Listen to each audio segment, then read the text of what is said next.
আমি শুনতে পেয়েছি যে মেট্রো স্টেশনে দাঁড়িয়ে টিকিট কাটলে নাকি একটা করে আইফোন ফ্রি দিচ্ছে। না না না না, এইসব কিচ্ছু হচ্ছে না। বাট তাও তোমরা কেন ওখানে দাঁড়িয়ে টিকিট কাটছো আমি জানি না। যেখানে তোমার মোবাইল একটা ফ্রিতে প্লে স্টোর থেকে অ্যাপ ডাউনলোড করলে তুমি তোমার টাকা সেভ তো করতেই পারছো, উপর দিয়ে করতে পারছো টাইম সেভ।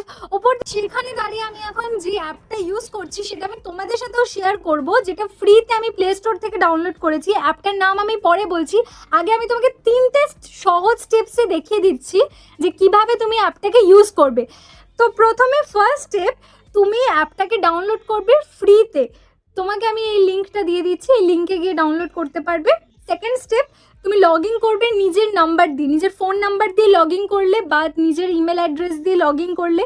লগ ইন করার পরে এই স্টেপগুলো ফলো করবে। প্রথমে তুমি তোমার সোর্স অফ স্টেশন দিচ্ছ, সোর্স অফ স্টেশন দেওয়ার পর ডেস্টিনেশন স্টেশনের পরে জাস্ট ওকে করে নিজের পেমেন্ট প্রসেসটা কমপ্লিট করবে, অ্যান্ড দেন তোমার টিকিট তোমার হাতে। আর এটা তুমি 12 ঘন্টা অবধি ইউজ করতে পারবে, মানে 12 ঘন্টা আগে তুমি তোমার টিকিটটা কেটে রেখে দিতে পারবে। আর এই যে স্ক্রিনের ওপরে অ্যাপটা আমার কলকাতা মেট্রো, এটাই আমি ইউজ করেছি। তাহলে তোমাকে মনে করে আর কোনো কিছু করতে, কার্ড ফার্ড কিচ্ছু ক্যারি করতে হবে না, জাস্ট তোমার মোবাইলেই তোমার কার্ড, তোমার নিজের টিকিটটা থাকবে।